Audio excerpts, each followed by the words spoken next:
Welcome back to another episode of Capes and Tights, a comic book and pop culture podcast. Wow, I said that really fast, but we're back again. Adams, we're back. Let's say this is our studio. Let's just say this is our studio now. This is our studio. It's Zoom. We record via Zoom, and Zoom is our studio. This is the Capes and Tights studio, and it would look like this for a while. I'm excited, but we're going to talk Book of Boba Fett today and that stuff. But before we get started, obviously follow us on Facebook, Instagram. You can search us. Twitter. We're on Twitter. Capesandtights.com. You can find all the links on there, and obviously Apple, Spotify, and all those things. It's one of those things that when I listen to podcasts like ours, is the most annoying thing to hear them self-promote themselves over and over and over again. But you know what? The only way we get people to listen to us is to share that information, right, Adam? That's it. I don't know any other way. Exactly. So if you haven't been on and listened to us before, I'm Justin. That's Adam. We're, kind of nerds, geeks. We like this stuff. Former coworkers.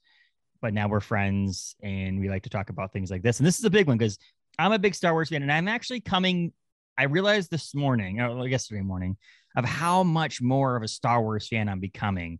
And I will say, before we get into like the nitty gritty of this, is that Star Wars, to me, and I hope you agree on this stuff. So like the Book of Boba Fett and the Mandalorian, these TV shows that have been coming out on Disney Plus, is making me fall in love with Star Wars and want to watch the films and read the comic books and the books and the animated shows, like what Marvel's been able to do with their MCU, to have people read the comic books. And I think this is necessary because I've watched the original movies. I've watched the remakes, or not the remakes, but the newer ones. And I haven't been much of a Star Wars fan. I've been a fan, like peripheral fan, but I am in deep now. Like I am ready for it. I think you just hit the nail on the head, and we can talk about this in a minute, but with Jon Favreau and the way this is being, or like, honestly, like the Star Wars universe had a much taller order because such a brilliant amount of stuff had been built up in the novels and the comics that was retconned. I'm actually fine with that. But the prequels are hard, man. They're hard. They're not good. They're full of great source material. But like you said, I think a lot of people in it's our generation. I'm a few years ahead of you, but that might be the difference. Like that prequel was your like big giant introduction to Star Wars. And so I could see that being off-putting, and now they're finding a way to make you love it again. And that's awesome, I think. And that connection, like I said, the Marvel part of it, whereas like when you watch the MCU movies, people are like, oh my gosh. And I know people who have watched the movies are now comic book fans. And so having these Mandalorian, Book of Boba Fett, Bad Batch things coming out on Disney Plus is maybe you want to watch the new cool thing, but then maybe I'm reading the comic book series over again. And I told Adam I watched Bad Batch. I'm watching the Clone Wars TV show, animated TV show again, or again for the first time. And so those kind of things, putting these things out, whether they're good or they're bad, or you like them and they're pulling nostalgia back, or whatever you may like about them or dislike about them, they are good as an overall whole for the Star Wars world, or universe, I should say, because people like myself, I'm not the only one. There's hundreds of thousands of people out there who are like me, who are like, I'm in for the long run now because of these things. And things like Book of Boba Fett and Mandalorian are the two that I'm thinking about. But I mean, I've never been a huge animated person. Like I've liked some animated things, like the animated X-Men cartoons from the 90s are one of my favorite things ever. I'll watch like Family Guy and those kind of things, South Park. Futurama is actually coming back, which is cool. I like that too. But the idea that Star Wars, that's another thing I'll give Star Wars the credit for, is animated. So you have your Clone Wars, you have your Rebels, you have your now Bad Batch, all canon, all characters and that like are big intertwined. Yes. I think people are just starting to get a glimpse of that now, that like we're leaning hard, because guess what? A whole generation was raised on those cartoons as Star Wars. Like it's crazy that, and we'll obviously be spoilers alert here because we're going to talk the whole series of Book of Boba Fett and more, but like, so you have characters like the actors Ming-Na Wen, Fennec Shand, who was in Mandalorian, but she was also in Bad Batch, voicing her character in all those things. You have Cad Bane, who played the voice actor who voiced him in Clone Wars, also voiced him in Bad Batch, who also voiced him in Book of Boba Fett. So there it is canon, and it's the same actors. It's the same thing. And it's the idea that you have all these things. The comic book that I'm reading right now, which is just the regular basic Star Wars one, is also canon. It shows there's places online where you can find where this all fits in. So to me, it's fascinating. I love that aspect of it because it gives you a little bit of everything, gives them the ability to like go back and do some Skywalker things without having to do what they did in this show, which is the CGI and then making him look like the older, younger person. But yeah, I don't know. I just something about that whole universe and being able to do animated and live action, have us all be okay with it. It's pretty cool. Yeah, agreed. And yeah, they're doing a really good job just with a lot, like you said. I mean, I think a lot of it is just figuring out how to bring all of this to a new generation and synthesize all these different ways of doing it. And it's, again, I always kind of figured that Disney would do it right. I know a lot of people, but like I can already see where the novels are starting to come in. As a person who was raised mostly reading the novels, that was my obsession with Star Wars. They're tapping it in for me, a lot of the like exactly how they should. And so we're going to talk Book of Boba Fett, which is the series that just came out with 7 episodes. It aired December 29th through February 9th, created by the one and only and amazing great Jon Favreau, who has been a home run. He's going to be put up there. So you have your Kathleen Kennedy, right? Obviously Lucasfilm. You now have like Kevin Feige at Marvel, right? And you're going to have Jon Favreau, and I will put that's 1A. The 1B for Lucasfilms and for Star Wars per se, there is Dave Filoni too, who is the guy who created Clone Wars and those series as well, Bad Batch. Those two, if you have Jon Favreau and Dave Filoni in charge of anything in the Star Wars universe, it's gonna be amazing. Those guys are just running away with it. So all the episodes were written by Jon Favreau, with the exception of episode 6, which was co-written with Dave Filoni. Produced by Favreau and Filoni, who'd also done, like I said, Bad Batch, Clone Wars, and Mandalorian. Robert Rodriguez also was a producer on this. Great producer, director, writer, all that stuff. Kathleen Kennedy, Colin Wilson, and the music. Ludwig Göransson, who also did the Mandalorian music. He also did Black Panther. He's now in charge of the fanfare for the new WB intro, as well as the Lucasfilm fanfare. He is an unbelievable composer. And then the show obviously starred, I think is it Temuera Morrison? That's what I'm saying in my head. Yeah. And Ming-Na Wen, who was Fennec Shand. Ming-Na Wen is a funny story. Did you know she was Mulan? No, I did not. She was the voice of Mulan in the 1998 animated Disney film, which is amazing. She's also was in Agents of S.H.I.E.L.D. for Marvel. That was the show on ABC, as well as she was as Fennec Shand. She was in Mandalorian as well as Bad Batch. And then Pedro Pascal played the Mandalorian, as plus tons of other people. Like I can't list them all off, but there's a great number of characters throughout the entire 7 episodes. Before we get into everything else, just so people know, if you're not a big Star Wars fan, this takes place takes place after Return of the Jedi and after seasons 1 and 2 of the Mandalorian, and then before the Force Awakens. So if you want to look at your simplistic timeline of Star Wars, it goes Return of the Jedi, Mandalorians 1 and 2, this, and then Force Awakens, just so you know where these are sitting in the world. But let's talk Boba Fett as a whole. So Boba Fett he's a funny character because of what he came from to where he is now. Like if you think about in your head, Adam, think in your head just like black space right now, and then you think Star Wars, what comes to mind? Darth Vader, right? Oh, and Boba Fett. I mean, Luke Skywalker and Boba Fett, and maybe Jabba the Hutt in there just because of the way that he is, but R2-D2 and I can't.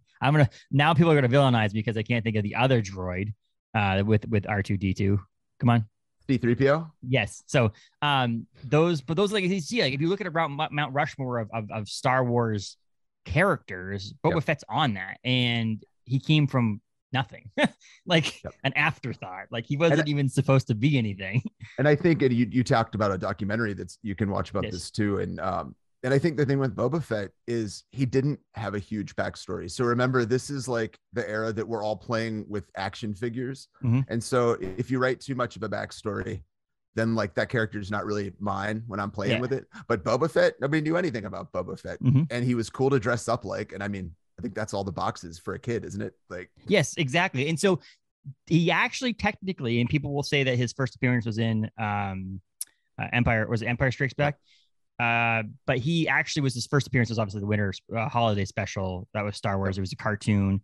And on it. But his actual first appearance to the actual public was 2 months prior to the holiday special, where he made a debut in a local parade in Lucas's hometown. It was Darth Vader and Boba Fett, and people were just flocked to him, and they knew they had something with this character. But the only thing is he only had 4 lines in the actual original trilogy. Like he had 4 lines. It was 6 minutes and 32 seconds of actual screen time. And this character, people have tattoos of him. They have stickers on their it's unbelievable how much this person had from 6 minutes of film time. And even before he's, gotten his new story, which we're not going to get to, like, I mean, he wasn't very impressive at the end. I mean, he's taken out by a maybe random shot, maybe force guided shot, but like, that's it.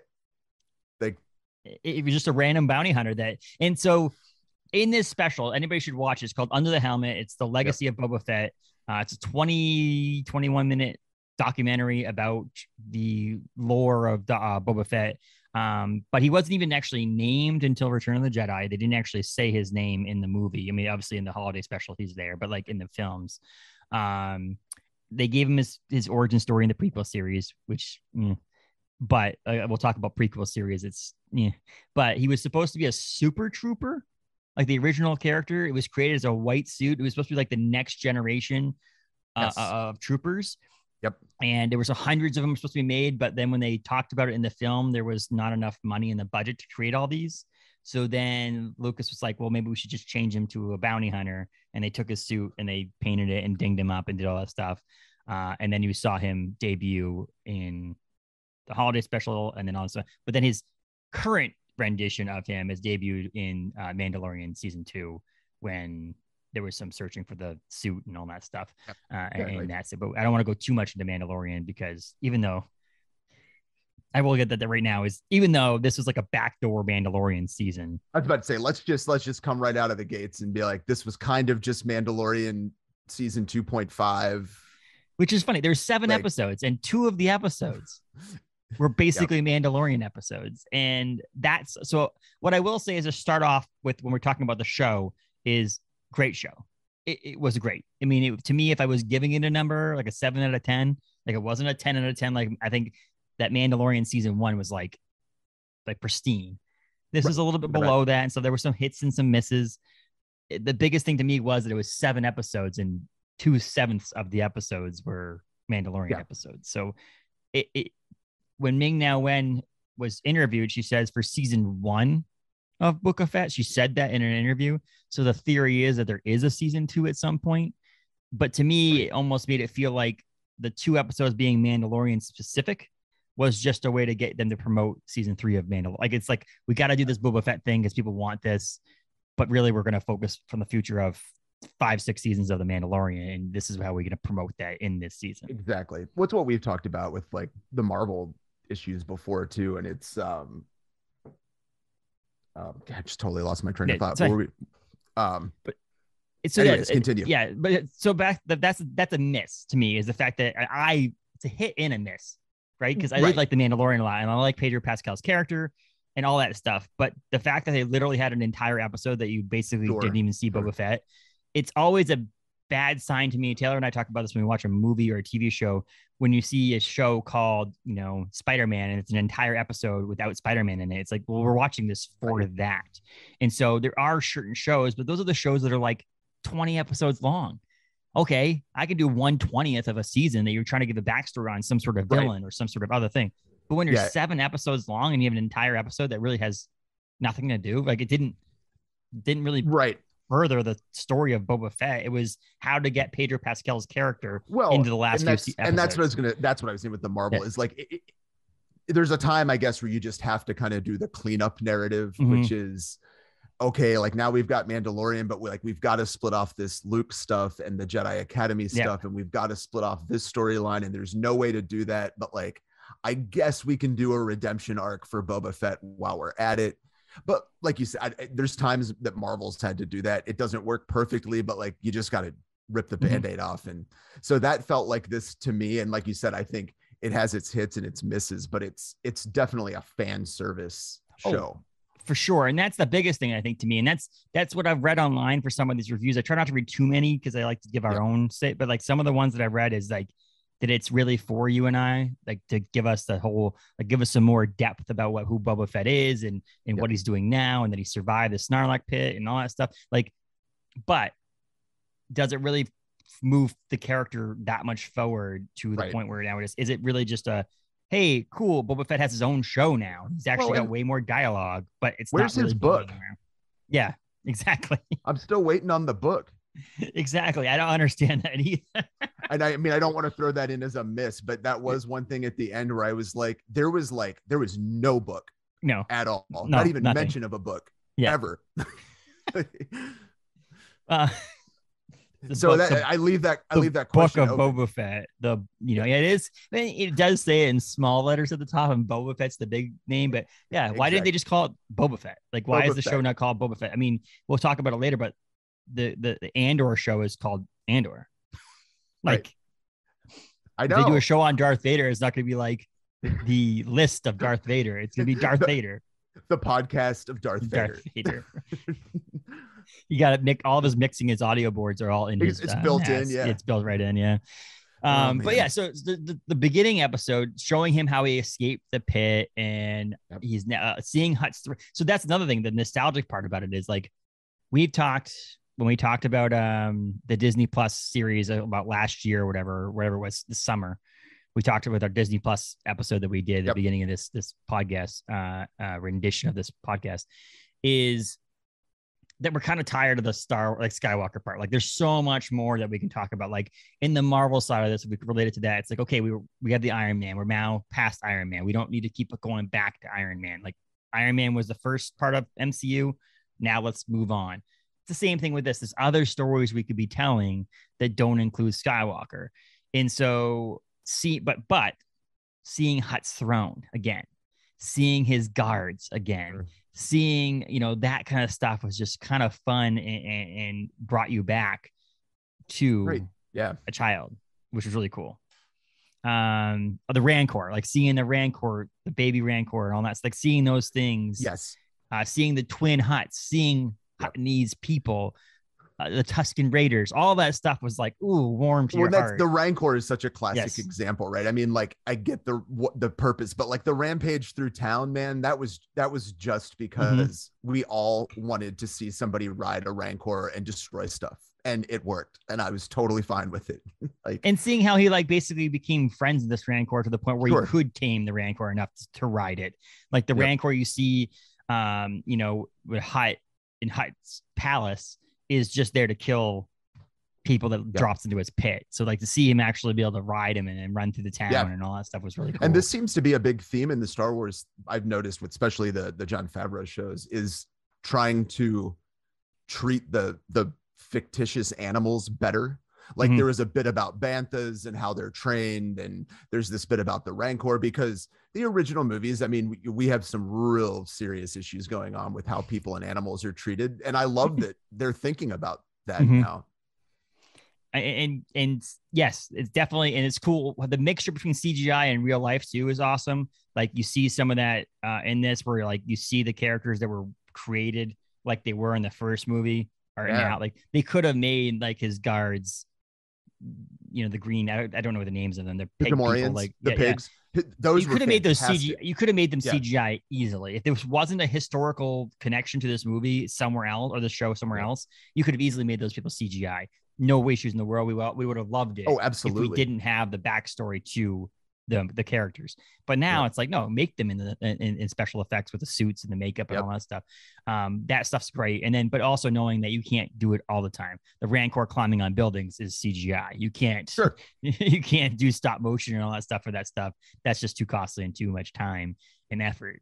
But the nostalgic part of it and like showing clips from the original movies or the trilogy, the clips that go into the movies are awesome too. Seeing Boba Fett as a kid and Jango Fett and all that is amazing. And then actually casting, which is amazing, the Jango Fett of the movies as Boba Fett as an adult, because he's a clone. He would look the same.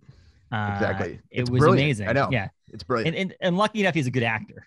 Like, imagine Which he is here filmed it in the original movie and he sucks now. Like, it's like, oh crap. And like a great to... aside in kind of our, you and I talk about this a lot. We get in our little film markets. Like, so, and I'm going to butcher it. Temuera Morrison. Temuera Morrison is an absolute legend in New Zealand. Mm-hmm. Like he is it. He is like the dramatic actor. So I think sometimes as American audiences, as Disney gets to be so global, sometimes we're like, he's good. And we don't realize, say in China or in New Zealand, like, no, this is the actor. Mm-hmm. So I was reading about him, and you can see why he's such a, the solid actor in this role. Like he's got big chops. Yes. And he's, and to see him play and look older, he's actually not as old as he actually is, but like he's a grizzly older man, mm-hmm. And stuff like that is really cool. But like just showing the kid is awesome. Like you could have used that kid as an adult. Like you could have, like that kid's obviously years older now. You could have used him, but it makes more sense because he would be a clone. He would look identical to this dad, and seeing that. And again, I just imagine like Jon Favreau or someone being like, you realize who that actor is that played him, and like, and then like, we're going to cast him. Yes. I mean, yes, exactly. And there's other things. So there's not only fan service to older movies with the whole doing something about Boba Fett and, all that stuff. It's also to the comic book fans and to the Clone Wars fans and the Bad Batch fans with Black Chrysanthemum, which is the Black Wookiee bounty hunter. His first appearance was in the 2015 Darth Vader #1 comic book. And so you have him now. God, I didn't even know that. So he was in that. So he's got the dreads. He's a pretty badass guy. You have Cad Bane, who obviously made his first appearance in Clone Wars and then again was in Bad Batch. Dude, was that CGI not ridiculous? It was for Cad Bane. I was like, and I mean, we can talk all about even how much better Luke was this time. Yes. But Cad Bane, I was like, when they panned up, I was like, that is a made up thing in a computer.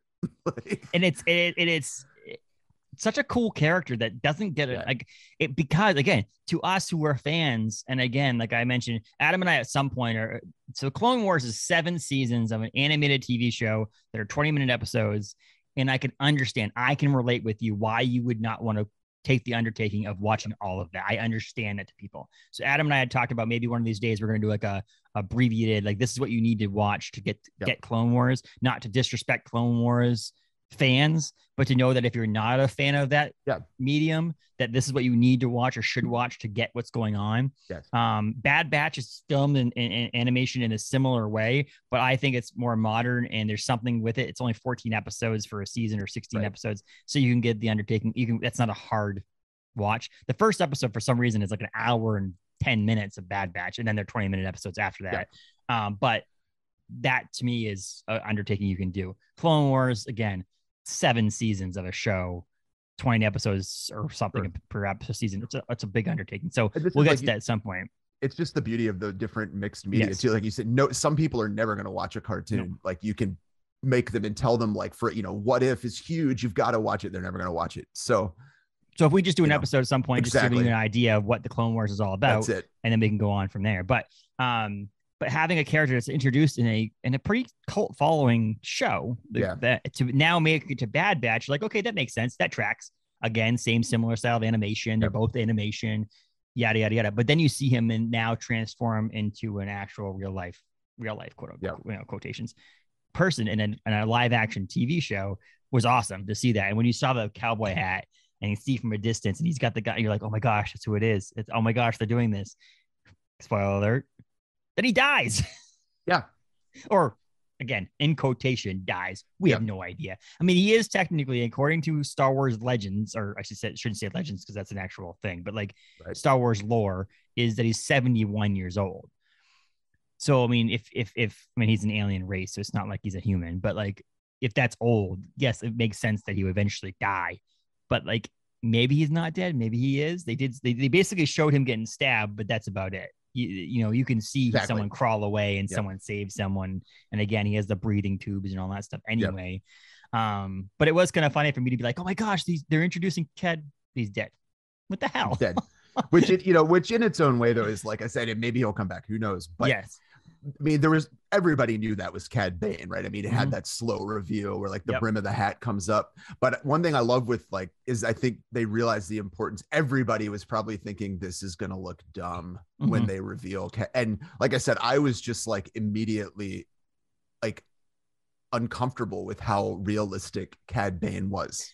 And I liked it a lot. And there's still people out there who fixed the CGI. They made it look, he was more blue like he was in the Clone Wars. He was a little bit more brighter blue, whereas in Book of Boba Fett he was more that pale blue, which I'm okay with. He looked great, but there's still people out there who touched his eyes up and changed the color of his blue. I'm like, can you really be that picky?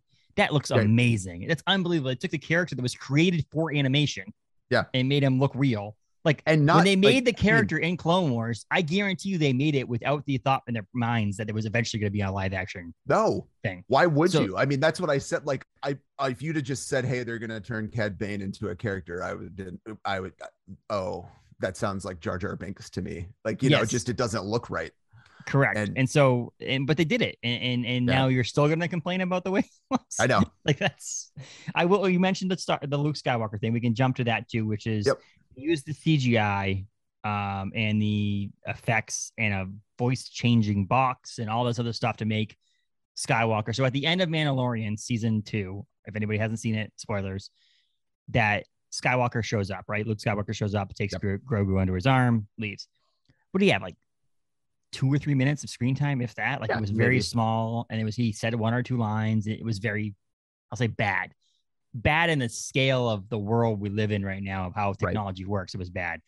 It's unbelievable. If you were watching Star Wars: A New Hope in the theaters, and then you immediately watch that afterwards, you're like, holy shit. But bad in the sides that we probably could have done better for Mandalorian season 2. This was a lot better, but still weird to me. And so much so, you're certainly living in a simulation already, because that was how long? What was the time between that? And it went from like, it was shocking. Shockingly amazing. And he had multiple lines. There was conversations and there was movements, and his look overall was better than his mouth speaking in general. But like, it still freaks you out. Young Mark Hamill was on screen, in my opinion. If you're just watching it from your TV at your house and you're sitting there, even watching it in 4K, you're like, that's Mark Hamill. How the hell did he get young Mark Hamill? Because even in Iron Man, when they did the whole throwback to younger Robert Downey Jr., or in like Ant-Man when they had the younger Hank Pym, like it still looks like you're like, okay, I understand that. You can see that they've used a airbrush on the screen to get his skin smoother or whatever. I was what I love, and I was looking a bit of that filming is just like you said, they combine the physical and the digital so well. So like, let's talk about Luke, right? The deep faked, but it was a physical body actor that did all of the shots, that didn't include a face. And it's insane how well that actor mimicked his body language. Like to the point where you almost think they probably just CGI'd this in based on the other movie, but it's not. And that's what I love about mixing I love the fact that it's a CGI Luke, but Grogu is a completely practical effect most of the time. Like that's insane. Like, I'm trying to figure out who the actor was. I'm trying to figure out who there was a guy who helped with on-screen stuff, and then there was a person who helped with some voicing things. I just couldn't remember what it was, which just sucks because this guy should receive as much credit as anybody, as the people who did the actual CGI. But he's probably, if I go to like IMDb or something like that, it probably shows who it is. But like, look it up, because the guy did a really good job. And again, I feel like hit or miss, and I don't want to seem like I'm downing on something, or putting down something, but it also seemed like another way to get Grogu into the show. Boys, like Grogu's a cash cow. Oh my God. It was like, we can't do an entire season without Grogu in there. And I'm like, and I love, what's her name? Amy Sedaris, where she's like, I'm not calling you that. When she tells him his name is Grogu, she goes, I'm not going to call you that. But that little chain link, the armor made out of that basket. That's amazing. Well, and that's the thing. I mean, and that's where so before Justin and I got on the podcast, we were talking about kind of like Luke Skywalker always comes back into this. And we've talked previously on the podcast that, how long do you keep going with that? But man, that montage of Grogu and young Luke was just across the board, the callbacks to Yoda training, the reversal of who's wearing the backpacks, the way that they're training. When you start I watched it a couple times, you start seeing like just this build up to that huge moment of what we're going to talk about in a minute of choices that Grogu makes. But man, like every time I want it to be gone though, I was like, that training sequence was just, like that was huge. And it was amazing. And I think, like you said, the mix of practical effects and special effects and again, we were kind of like, oh, what the hell at the end of Mandalorian season 2? Yeah. Come on, just move past it to that. If this had come out before that, I would have been okay with the end of Mandalorian season 2 because this seems more purposeful and more thing. And also the point that now it gives you the reason why Grogu wasn't attached to Skywalker in the future. Yes. Like it's because in my mind watching, was that episode 6-ish? Or 6. Yep. In my mind, Grogu decides to become a Jedi.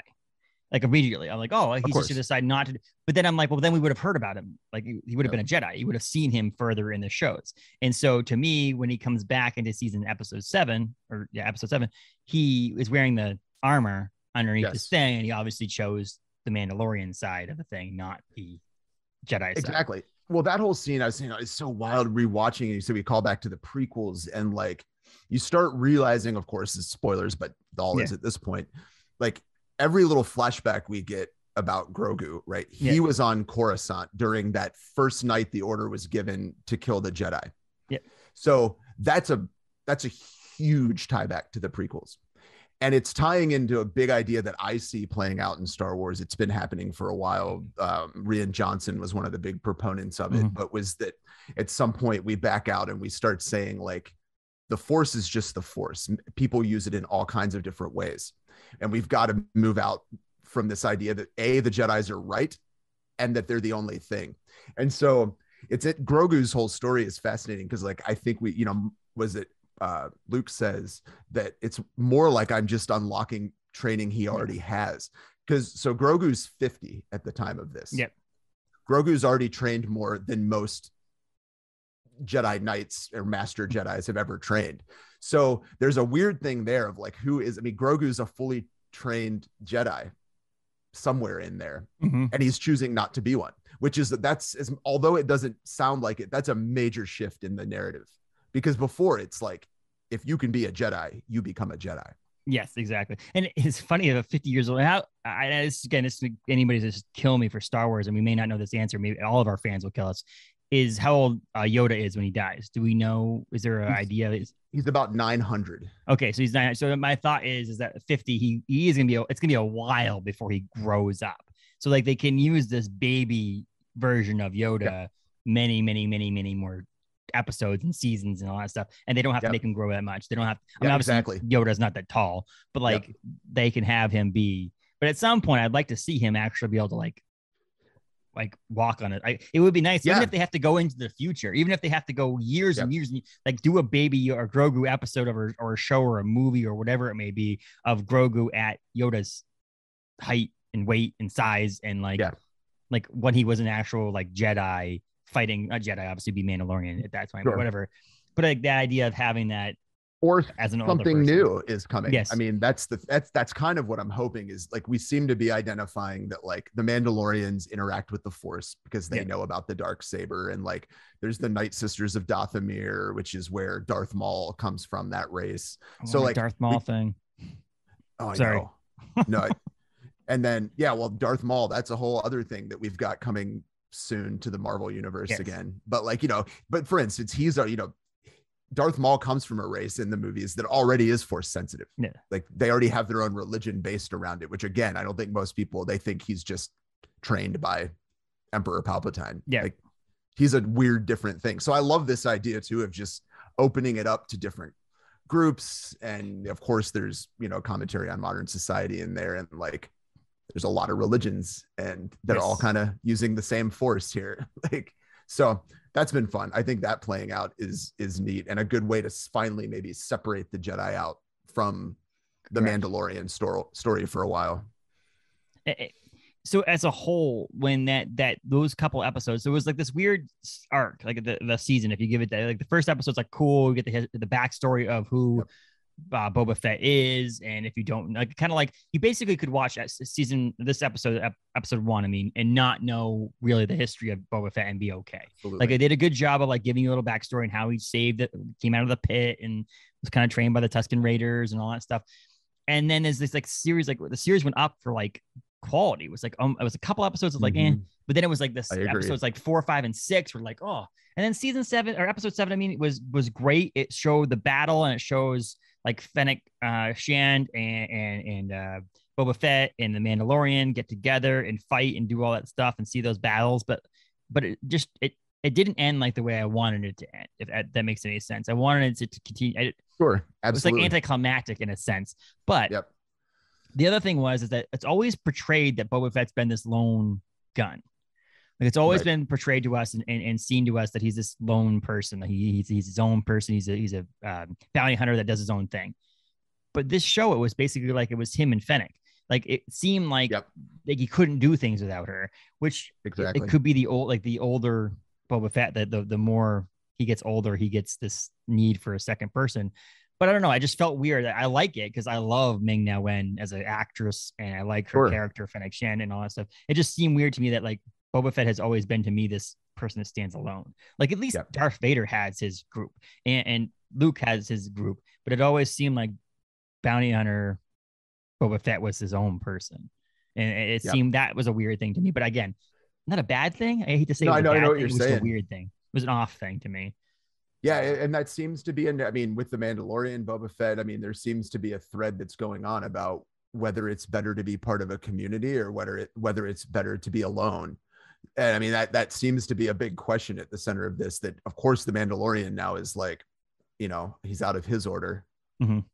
And like, so which way do you choose? Do you choose to be loyal to people around you or go your own way? So I hadn't really thought about that, but it's interesting. I guess that's kind of that question that this seems to be playing around with, maybe being critical of the Jedi too in all of that. And I mean, he is more of a mob boss in this show than he ever has been. So it also could be like mob bosses are not themselves either. It's a group of people that work for them. And so that could also be part of it. And I did appreciate and did like the grounded feel of this show. Whereas like Mandalorian was space. And feel like he went from place to place to place to be on planets. But this whole show was very little flying into space. Like, it was all I think that's knowing your audience again too, is that this particular slice of the Star Wars universe that is Mandalorian and Book of Boba Fett is now squarely on Tatooine. And that's just such a, like, for the old fans, I mean, Mos Espa, Mos Eisley, it is the original movies. So really, I mean, Book of Boba Fett's this kind of the crossroads between, they're trying to bring the prequel and the original trilogy to a point where people will accept that they coexist and bring those fans together. And it's fun. I mean, it's really neat. Like, I love the whole Tatooine side of things that's developing. Oh yeah. And going back, so like, obviously we know there's certain things that get destroyed, certain places, certain people who die, all that stuff. Like, so I'm 100% like okay with going back and looking at people's prequel stories. Like, I'd love, you know, a more in-depth look at Darth Vader away, because there's a whole comic book series that's just Darth Vader. It's called Star Wars Darth Vader. So it deals with Skywalker and some other things that are in there. But like, you could do that in the same way that you're doing this deep fake stuff. So you could have Luke in there, but like, it's focused specifically on Darth Vader and his interactions with his people, with his, you know, building of the Death Stars and all those things. Like, those things could all be really cool shows. And maybe Kenobi will tap us into that world a little bit. Yeah. So and that would be fun. So I mean, I think it was like, overall, it was like, if you again, we don't really grade things, we don't really review things in that sense. We kind of give our overall feel of things. But if this was in the theaters, one of those things, it's like certain episodes would be the ones that I'd say, yeah, you have to go to the theater and see those episodes, and certain episodes would be the ones wait for it to come out on DVD.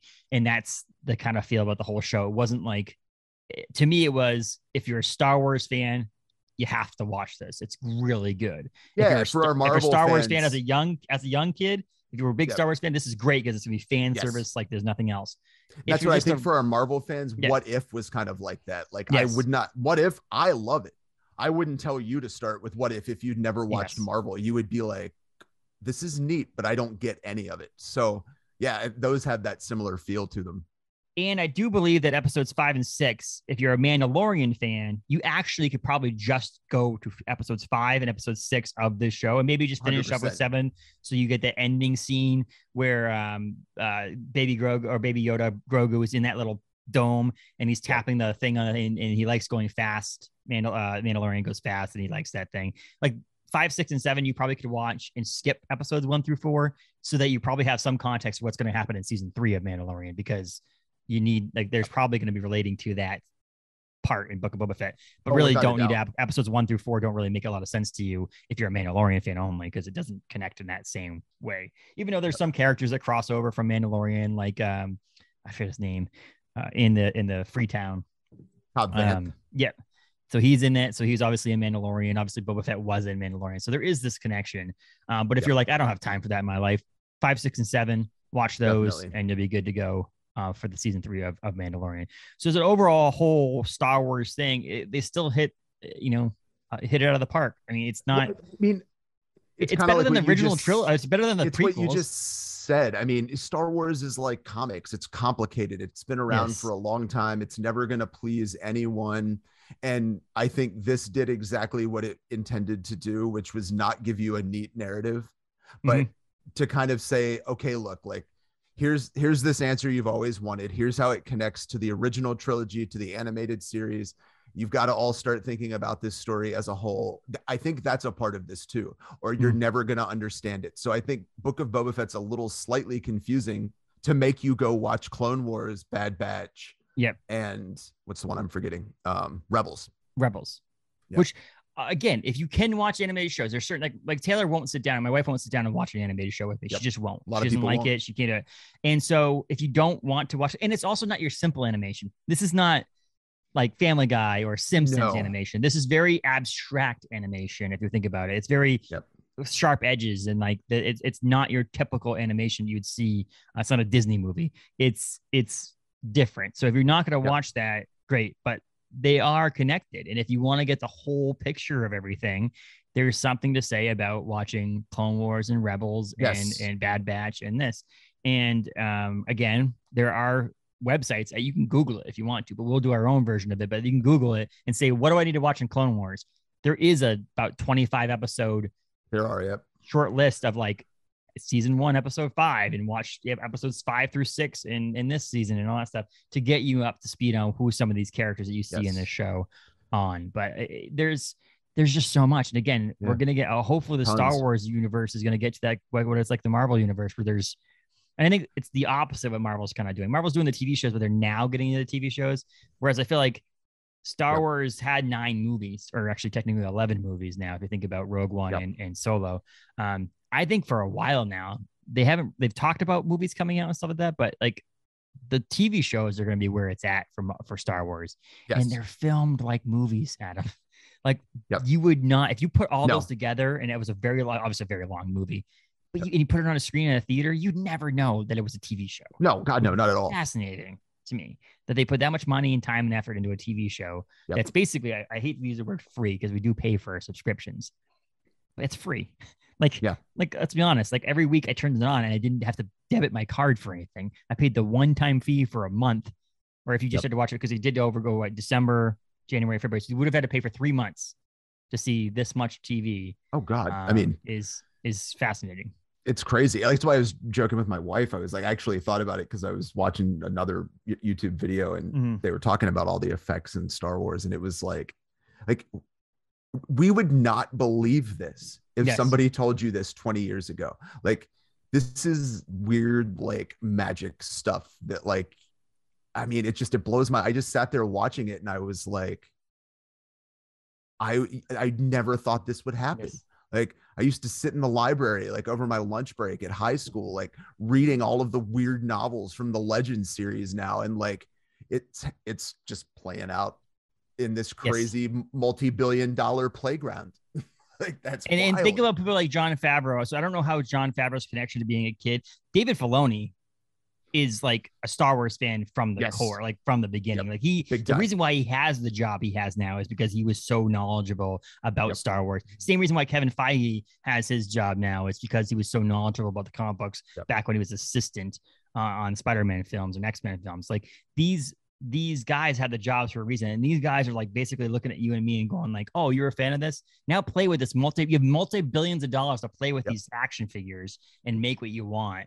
And really have the video games in. Yes. I mean, like we all saw the little BD unit running around that was from Jedi Fallen Order, the most recent video game, but like it's just, I never thought this would happen. Like the thing that I was just playing in the video game is also in the show that I'm watching on my TV. Like, well, that's to me, like I mentioned, not everybody thinks the way I think, and not everybody wants to be the way I am. But like to me, if I'm looking for, so when I started watching Book of Boba Fett, I was like, I watched episode 1 and 2 on Wednesdays, and then I missed 3, 4, and 5. I basically were like busy, so I watched those in a row. And then watch 6 and watch 7 the weeks they came out. And, so when I got in there, I got the Star Wars love. And I was like, oh my gosh, I want to watch more Star Wars stuff. And so I started watching Bad Batch, and I watched all the Bad Batch, caught up on Bad Batch. But then I'm like, okay, now what? So Star Wars Clone Wars, I can watch that, but Taylor's not a big fan of that. So I have to watch it in parts. But I can read comic books. She doesn't care if I'm reading. So now I'm reading the comic books. And so I want more of this thing. Marvel, for an example, I can read a comic book, but it doesn't connect to anything. It connects to the comics. Like there's no other thing for me to watch on TV right now or on movies that can get me into the MCU world that we're in, because I'm caught up on everything and there's nothing new coming out right now. And so to me, I can now read a Star Wars comic book from 2015 and it's canon. Yeah. It's stories, which is so fun because Star Wars had such a solid comic book history for a while, and to see it coming back is just fun. I mean, I remember like back in like the Dark Empire days where like that was the biggest thing that had ever happened to Star Wars, like since the original trilogy. So yeah, it's fun to see it coming back on all fronts and getting people excited. It doesn't have to be a movie. It doesn't have to be a movie. It can be a 7-episode TV show that just you put a bunch of effort and time into, write good shows and all that stuff. And then also, there's very few people in this world that I want to shake their hand, even in this COVID time. I want to shake their hand, and that's Jon Favreau. I'm sorry. Thank you, man. Thank you for giving us this stuff. Even if you're not a huge fan of this, Jon Favreau did something that we all are going to love for years and years and years. Again, watch the whole series over again. You probably get a different view if you don't like it that much. But looking to the future now, it's not the end. Like we're not this is not like when you watch the original, so you watch the prequels and you're like, they weren't that great. But then you're like, okay, now what? So when the original movies came out, it was okay. We had 1 through 3 or 4 through 6 done. And then they decided to make the prequel series and like, okay, cool. When we got to episode 3, we all in the world thought that was it. Like everybody in the world thought that was the end of the Star Wars worlds of movies. Great, it came to an end. It's like watching, the end of Lord of the Rings. You're like, okay, cool. And then they did the Hobbit movies. You're like, oh, cool. But now they're doing the TV. So now there's like, there's these gaps. Now it's like, there's no end in sight. Like we're going to get Marvel stuff for the near future. We're going to get Star Wars stuff for the near future. Like we're just, there's more to go, and they're not going to stop because they're just printing money. Honestly, that's the main reason. But without a doubt there. I mean, my God, just setting up Jedi Academy, which for all the people that I always tell is now Legends, but I can promise you that is going to become something huge, because now you can do anything with Jedis for the rest of time, and you can make it like Hogwarts because it's a Jedi Academy. And there we go. And I'm fine with that. Like, yes, exactly. Cool. And it's different. And that's the cool thing they can get into. So Star Wars was created as a space opera, right? It was originally a space opera. And now what you can get into is this is like a mob feel. Like this is like a Sopranos of the Star Wars universe. Just like I love that Ant-Man was a heist movie in a superhero world. Like they can do this now. They could do your Hogwarts part of Star Wars world. You can do your space academies. You can do your westerns. You can do all that stuff now and have it be canon and have it be same universe and all that stuff. But do different. I'd love a comedy. It'd be great to have a comedy. I think it'd be funny to do a comedy, straight up comedy in the Star Wars world. There's a droids coming at some point way down the line, and if they do droids, that will be really funny. So near future, though, Obi-Wan Kenobi was just announced, so we'll get into that. That's our, that's our review or discussion of Boba Fett. Go watch it. It's on Disney Plus now. But looking towards the future really quickly as we finish this episode up is Obi-Wan Kenobi. People are all pissed that it wasn't premiering on May 4th, which originally I was like, okay, that makes sense. Why wouldn't you just do it? May 4th is a Wednesday. Why wouldn't you? May 25th is 45 years to the date that New Hope came out. So Those guys over at Lucasfilms and David Filoni and all those guys, they know what they're doing. They know what they're doing. Come on, the people. Kenobi thing. I mean, talk about getting all of our different generations of Star Wars back together. For any of you who've seen the trailer, I think, we can say spoilers, but we see Darth Maul again.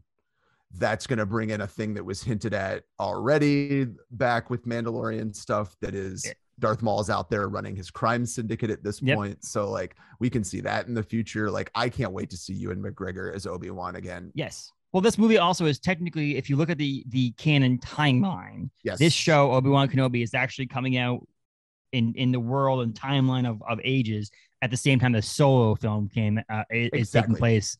And so you had at the end of Solo as well, there's that tease with Darth Maul that we're all like, oh my God, I want Darth Maul, like more Darth Maul. And then it just seemed like nothing was ever going to happen again. Now with this Obi-Wan thing, we're going to get that, I think. So this is like the other side of the world, quote unquote, part of it. Whereas like you saw Solo becoming Solo. This is more of an Obi-Wan Kenobi story. It's going to be 6 episodes long, which is fine with me. It seems like a perfect amount of time to get this done.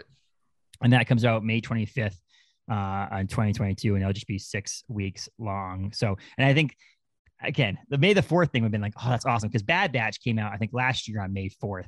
I think so. It was amazing. But like this May 25th, people are like, why not? And then it makes sense. 45 years to the date since A New Hope came out is when this movie's coming out, or this show is coming out. It's perfect timing. And then the Cassian Andor show called Andor is supposed to come out late 2022. It's supposed to be 12 episodes long. No date supposedly has come out for that yet, but that's going to be a fun one. That's more connection, obviously, to the last trilogy of films, right? I mean, Cassian Andor. And then you have Mandalorian season 3, expected December of 2022, I guess, supposedly. So there's a lot of stuff coming out. Like, it seems like we're probably going to have maybe this is late 2022 for Andor, but maybe it's like 6 episodes of Obi-Wan, and then sometime this summer, early fall, hopefully Andor will come out, and then Mandalorian in December. And then so Bad Batch season 2 is supposed to also come out in 2022, but some of these things I don't always believe that some of these things are going to get pushed to 2023. It's too much. Well, there's so much. There's Rangers of the New Republic, which was set back a little bit over, cast issues, and Ahsoka, the Acolyte, Lando. There's 4 shows I have on my list here that have no actual like idea of when they're actually going to come out. And the one that is Rangers in the New Republic was pushed out pretty far, I think. I mean, that might be 2024, 2025. Oh, easily, maybe. But Ahsoka, probably 2023. Same with the Acolyte, maybe Lando. I'm torn on the Lando thing because I would love to see Donald Glover play Lando some more. Like, why wouldn't you? But it doesn't seem there's no actual confirmation that he's going to be even part of the Lando series, which again is what it is. But I think if you can get the actor to come back, why wouldn't you? Absolutely. And there's nothing really. I know Acolyte is supposed to be a woman-centric show, but there's nothing else that's really been known about what's going on in that one. The Ahsoka, obviously, you've seen Ahsoka. She was on The Mandalorian, and she was on episode 5 or 6 of this show.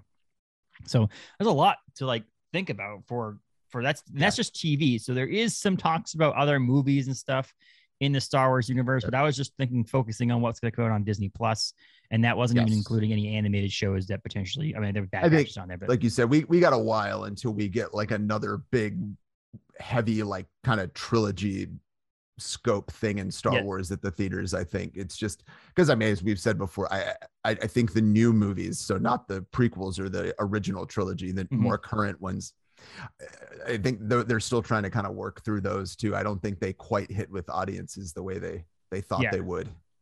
And I wanted to look at that. So Kevin Feige, the Marvel Cinematic Universe producer, was reportedly developing a Star Wars film with Kathleen Kennedy. That was in 2019. Was a rumor.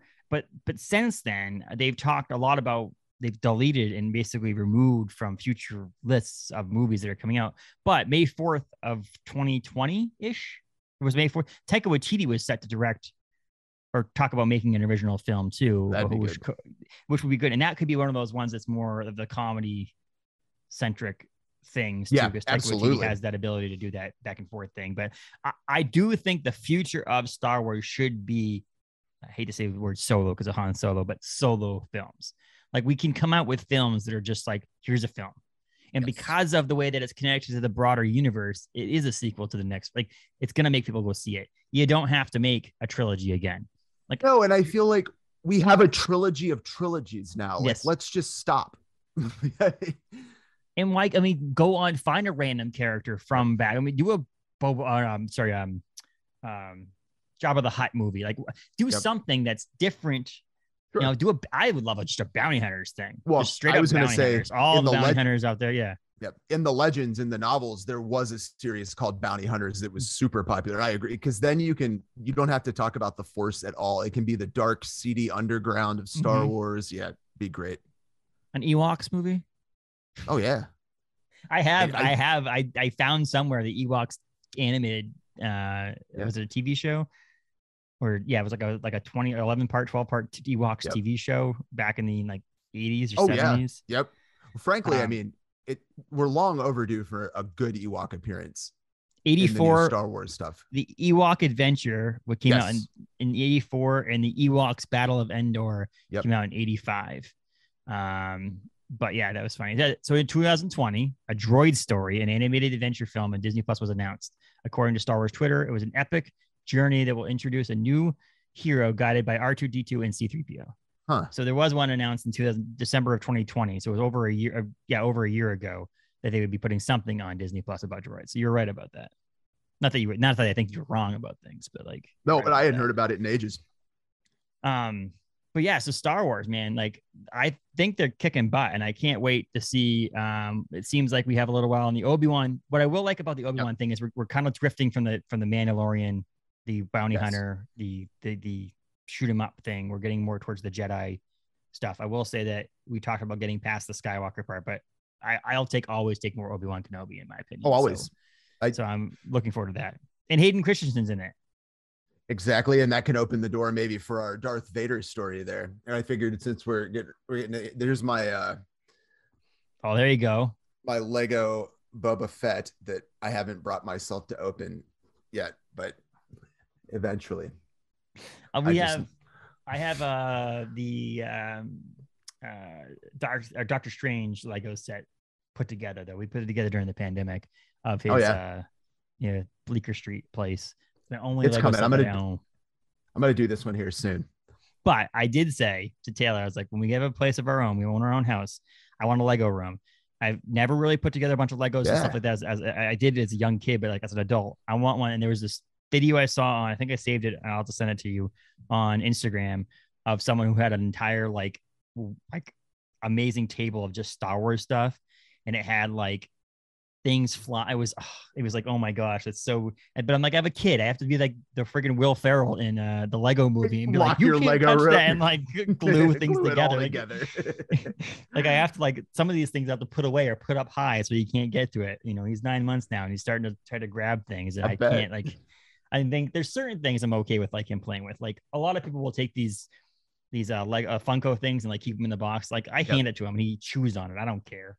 It's not the end of the world. I believe, it will piss some people off, that these things are just like Beanie Babies. At one point, people think they're worth money, and they're going to be worth nothing. And so there's certain ones with defects or limited edition things that are going to be worth something. But the regular generic ones you can buy on the shelf at Target are not going to be worth anything. So I'm like, open them up, play with them. Legos are a different thing. Legos are one of those things that, I mean, there's people who sell billions of dollars with the Legos. So Legos are different. But those Funko things, I think they're not going to be worth that much. But in the end, watch Book of Boba Fett, in my opinion. If you're even a borderline Star Wars fan, I think you'll like absolutely it. And I think go into it with the mindset of like, this is trying to introduce you to some different storylines you aren't used to. So and if you have time and you haven't watched Book of Boba Fett yet, which I don't know why you'd be this far into this episode if you haven't watched Book of Boba Fett yet, but if you haven't and you want to watch it still, go back and watch Mandalorian season 1 and 2, because it's it sets it up a little bit. I mean, 1 sets up 2, but then 2 sets up this. If you had even more time, watch Clone Wars and watch you can watch Rebels, but I think you can watch Clone Wars, Bad Batch, and then this if you wanted to get to that point of watching who some of the characters are, because Bad Batch has some of these characters like Cad Bane in it as well, and Ming-Na Wen as Fennec Shand is in Bad Batch as well. She's also Mulan. That's just craziness. She's been Disney connection. She's been getting Disney checks for a number of years. So she was Mulan, and then she was in Agents of S.H.I.E.L.D., and then she's now in Star Wars. She's just been getting those Disney checks for a long time. So she'll have royalties for a long. She's set. Oh yeah. Basically, what I'm trying to say is she's set. this is just fun now. Yeah. But yeah, so it's cool. To finish it up, I think it's really cool to think people like Ewan McGregor and even people like Temuera, whatever his name is, Morrison, is the fact that they probably thought they were done. That's the other cool thing, is they thought that when the movies came out, their Star Wars, they were probably going to small independent Comic-Cons. Not Ewan McGregor, but like Morrison, like if he was coming to the United States, it seems like those kind of people were the people who are like signing autographs for free at Comic-Cons. Now they're back in the limelight again, which is pretty cool. Yeah. Which I love seeing. And that's the same thing we'll see with Multiverse of Madness and some of these characters that might be coming out. We saw. I know. I can't wait. So. We could do a whole separate thing about that trailer. I mean, I could. It's just it's so much to read into it, and then when you go to see the movie, it's like they're so good nowadays at these trailers that like half the stuff probably doesn't even make any sense. It's nothing. Yeah. It's just it's a playing with you. The zombies will just be a vision of the future that doesn't happen, kind of thing. Well, I'd love for them to someday just put out a trailer that absolutely gets you hooked to go see the movie that has nothing to do with the movie. Yeah. That would be amazing. Just a complete fake out that you just like, the movie's amazing and it's an unbelievable movie. But when you watch the trailer, like there's literally nothing from the trailer. Like they filmed the trailer to deep fake you. Exactly. But they've done it with some lines that have been in trailers and some scenes, and they've definitely done it. But like an entire trailer that's literally just fake would be amazing. And then the whole world would riot. But But yeah, so go see Star Wars, or go see it. Yeah, totally. Watch it on Disney Plus. Again, if you have a subscription, it's free. So why not? You have nothing better to do. Exactly. Well, I guess until next time, right? I mean, we're gonna talk next week potentially. I mean, if absolutely. we don't have technical difficulties again, which seems like the world that we live in now. And we're recording this on Valentine's Day, so happy Valentine's Day, Adam. I completely forgot that until a while ago. Annie and I like always forget every year. Like that's more of the tradition now. But yeah, so happy Valentine's Day to everyone. I forgot up until about an hour ago. It's funny though, because I told Taylor, I was like, I don't know. Valentine's Day's gifts are so weird. Like why do I have to buy you a box of chocolates that you're gonna eat 3 chocolates out of and we're gonna throw away? And she agrees. She's agreed with it. So she made me this little calendar thing that's for my desk. There's a bunch of pictures on us, which is very thoughtful and stuff. But I said, I'm going more useful this year for Valentine's Day. And she goes, what are you going to get me? I go, I got you a hair dryer because you need a new hair dryer. There you go. There you go. And she's going to use it every day. And it's going to be a useful gift, not a gift that you're going to throw away. So very romantic today with her hair dryer that she got from her husband. Perfect. Right? Nothing says love like a quality hair dryer. Exactly. So capesandtights.com. That's all. That's the only thing you really need to know, because you go there and everything's there. But that's been Adam. I'm Justin. Thanks, man. Absolutely. It's been fun. Let's do it again soon. Peace. Peace.